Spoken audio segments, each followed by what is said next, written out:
Hello and welcome to my review of the Tyranid Dimachaeron. One of these models will cost you £95.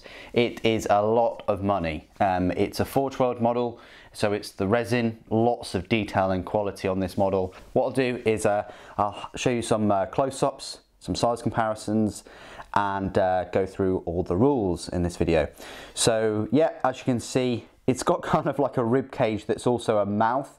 It's fantastic. It's got this long protruding proboscis, tendril, claw, talon thing. It's also got the similar ones on the hands. I suppose you could say they are sort of optional. You don't necessarily have to put them on, but I did because I wanted to, have the whole model. I can see why a creature like this has them, to sort of grasp creatures or whatever, and obviously envelop them into this jaw as well. It took me longer than I thought, longer than it needed to. There were a couple of issues here and there, one of which were these like claws or teeth in the ribcage area. They're pretty tricky to glue. The tail was very, very tricky. I remember spending a long time on the tail because it's in half. You may see a join there, but that join is just a see-through join from the super glue. So when it's sprayed and painted, you're not going to see that join at all. I've sanded that down. So yeah, quite a tricky model to build. If you're a Tyranid player and this is your first resin model or experience of resin, then it's going to be difficult. I'll tell you that now. It's not going to be a walk in the park like all the other sort of plastic Tyranid models are. But yeah, as I showed in my unboxing video, there's so much detail going on with this model. Everything from the sinewy parts in the big muscle fiber bundles to all the carapace and the sinewy type cartilage areas, even to the porous type heating exhaust vents or chimneys on the top to dissipate heat. Lots of detail on the hooves, and even comes with part of a sort of broken building or church or whatever. It means that if you did get a second one, although you can move the arms in whatever pose you want, the base is going to look quite similar unless you completely chop it off. It's going to be quite difficult to do that with the left hoof. But I suppose you could mould green stuff around it and have him leaping off of a grass mound or some rocks or something like that. Yeah, I was just really impressed with this this Tyranid creature. Definitely my favourite in my collection now. It has overtaken the Trigon. I really like this big creature. It sort of reminds me a little bit like an alien queen as well. From the Alien series, obviously. It's got these dual, not just one, but two, because one wasn't enough, two massive scythe and talons on each sort of appendage there, and then these big sort of clawed hands reminiscent of like Gene Stealers. It's basically like a hyper lictor. That's the way I'm sort of looking at it. It's like a hyper warrior type lictor. Speaking of which, I'll just show you a size comparison next to a lictor right here. Yeah, absolutely huge model compared to this lictor.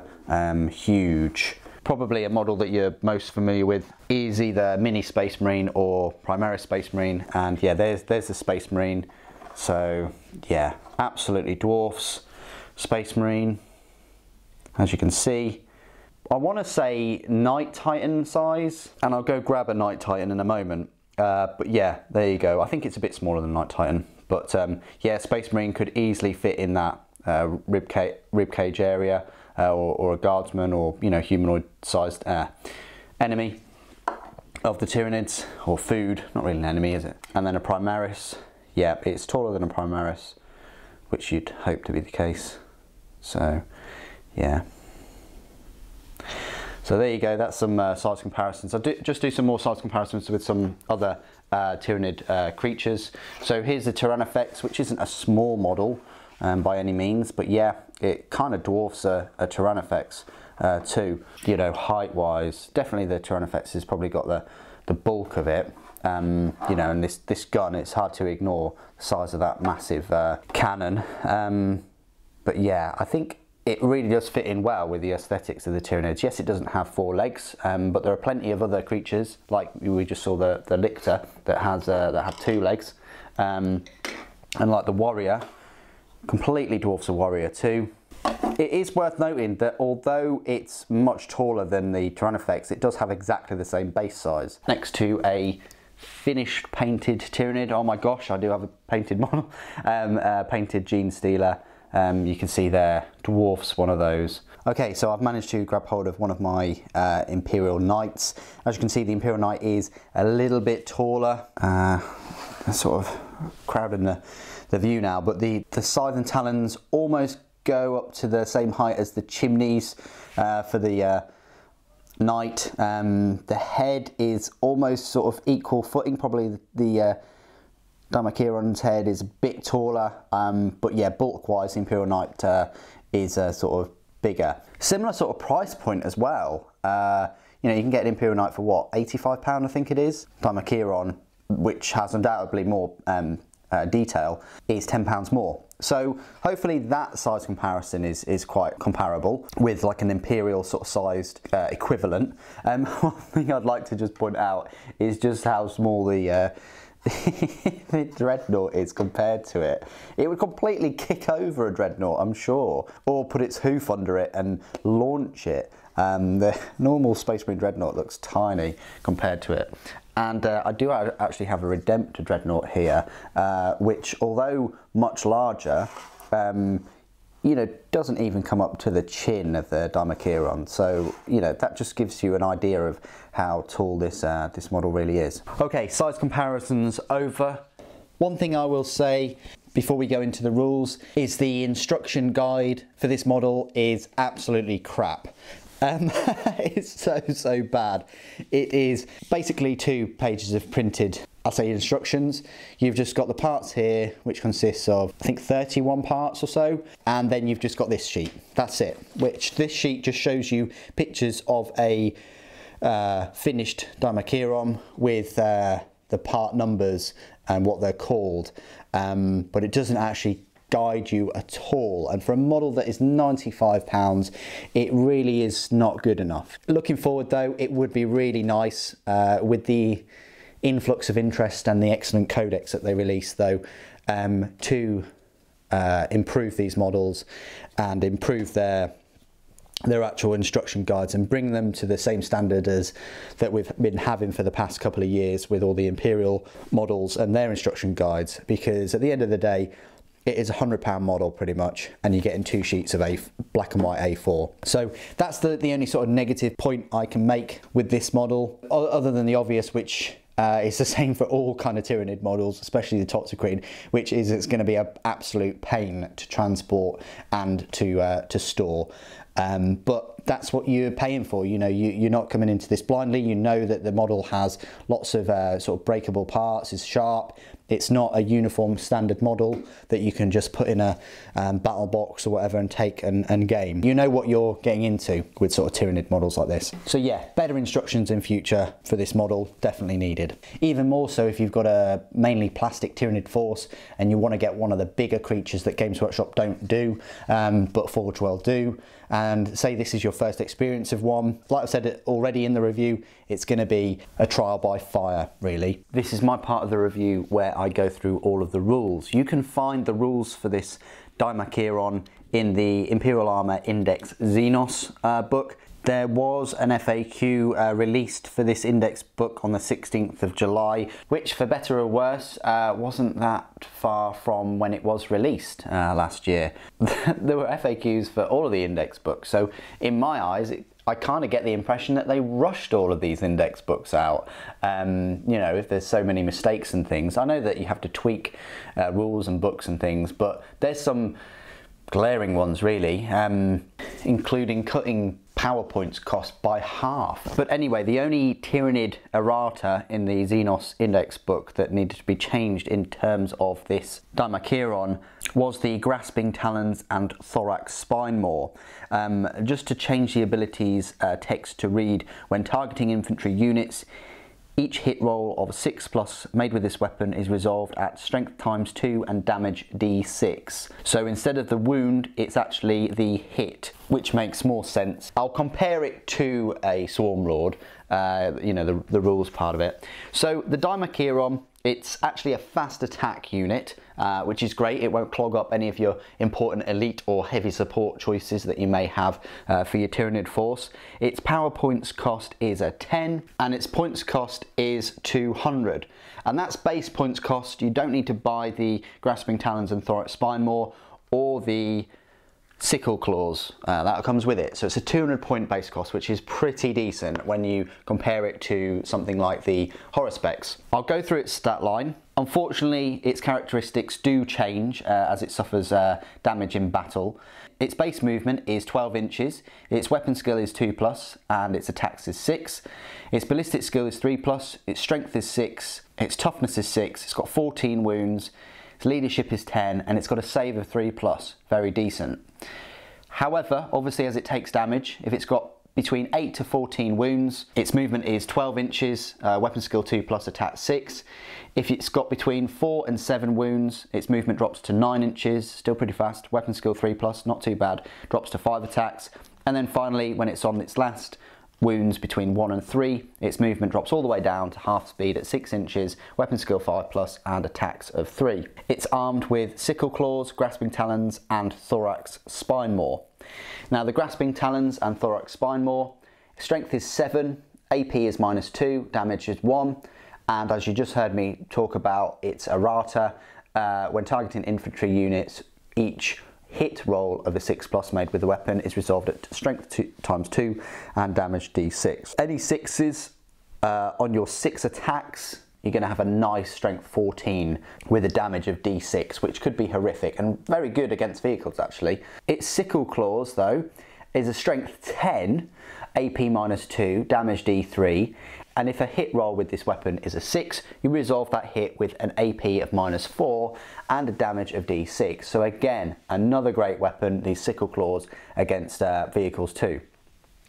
Its abilities, it has an instinctive behaviour, so unfortunately you need to get a sort of synapse creature close by. However, a Malanthrope is quite adjusted to that, but personally I probably have some kind of flying or faster synapse creature, like a Flying Hive Tyrant or something like that, which can keep up with it, because obviously Malanthrope is only 5-inch movement. It has a digestion spine, which is basically its ribcage kind of area.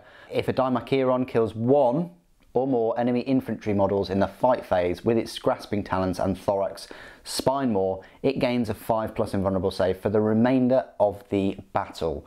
That's horrific. So you want to be running this guy as fast as you can, or even putting it in a drop pod like a Tyrannocyte, because you can do that. Although it's a monster, you can put any monster with wounds of 14 or less into a Tyrannocyte, putting it in one of those, charging it, basically eating an infantry unit and getting that 5+ invulnerable. Then you've got 3+ normal, 5+ invulnerable. It's got another ability called Leaper Killer. When the model moves, you don't count any vertical distance it moves against the total it may travel. Typically you'd have to measure to the vertical terrain and then measure upwards as part of its movement.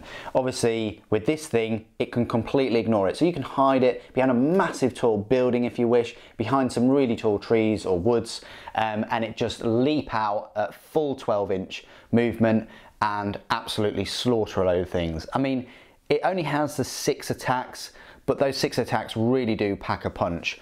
What I will do is I will now just compare it to a Horror Specs and a Swarmlord. I don't have those models. I'd like to get those models at some point. So firstly, we'll compare it to a Horror Specs. It's the same power points cost, and it's almost the same points. Horror Specs is 198 points, quite pricey in my opinion. So it's only 2 points less, and it doesn't have to pay for all of its sort of weapons. They're all 0 points. However, the Horror Specs can only move 7 inches as opposed to the 12. Obviously you can still put it in a Tyrannocyte. Its weapon skill is much worse at 4+ instead of the 2+. Ballistic skill is worse at 4+, even though the Dimachaeron doesn't actually have any sort of long range weapons. The Dimachaeron has a better ballistic skill. However, the Horror Specs is a bit stronger. It's strength 7, but the Dimachaeron makes up for that with its strength of its weapons. Its Grasping Talons and its Sickle Claws are actually stronger than any of the Horror Specs' weapons. However, the base strength of the Horospex's weapons are less, but if it uses its shoveling claws, then you can get a whopping strength 14. Damage characteristics pending, of course, but obviously with the Dimachaeron, you can also get a strength 14 with the grasping talons. So they're almost, in a way, par on par, strength-wise. Toughness, though, the Horospex is much tougher at toughness 8 rather than the Dimachaeron's little toughness 6. But that's understandable. The Ravenous Maw obviously has a chance of getting 12 attacks pretty much with it, so that trumps the Dimachaeron's 6. And the Horospex has the Frenzied Death Throws, and it would have been nice for Dimachaeron just to have the base level of Death Throws as well. So like, you know, on 6s, 3 inches, suffer sort of D3 mortal wounds rather than the full 3 for the Horospex. So they both bring different things to the table. Horospex is moves slower, but it can dish out an awful lot of attacks and has a high toughness, but it doesn't have that invulnerable save, so it's going to be a bit weak that way. And of course the Horospex can regain the lost wounds by basically devouring other things, whereas the Dimachaeron gets his invulnerable save from eating its prey. The other unit I wanted to just compare it to is the Swarm Lord. Now the Swarm Lord has the same number of attacks, it has 6 attacks, but with the Bone Sabres it does have the chance of inflicting mortal wounds. Also, Swarm Lord has a better invulnerable save, it has a 4+ invulnerable from the start, and it can parry the wounds caused by melee weapons, which is pretty cool. And it has Death Throws. Its movement is a bit slower though, at 9 inches, and it does have less wounds, and it doesn't have anything that's high strength, other than its Pincer Tail, which is just a 1 attack weapon, which is a strength 8. A Swarm Lord does have less wounds, but it does have a better toughness, and obviously a better base strength. Now, although the Swarm Lord is an absolute beast in combat, especially against any infantry melee units, the Dimachaeron has a bit of an edge against higher toughness enemies and, you know, vehicles basically. It has that excellent movement speed and the ability to ignore vertical terrain, and although he doesn't have a invulnerable save to start off with, if you can quickly get to the enemy with a Tyrannocyte or something like that, or leap out of a building or whatnot and gobble up one of the enemy infantry units, then yeah, he can get an invulnerable save. Overall, I think this model is absolutely fantastic. The amount of detail on it blew my mind when I first unboxed it. I can't wait to spray it and get all of my Tyranid Force colours on it and put all the snow and things that I've been painting them up with. It doesn't completely replace a Horospex or a Swarm Lord, but it's a nice fast attack choice that has a few fun abilities to use and will look absolutely monstrous on any battlefield or in any Tyranid force. What do you guys think of this Tyranid Dimachaeron? Please do put it in the comments below. Thank you ever so much for joining me today. Thank you for watching. For the Norn Queen.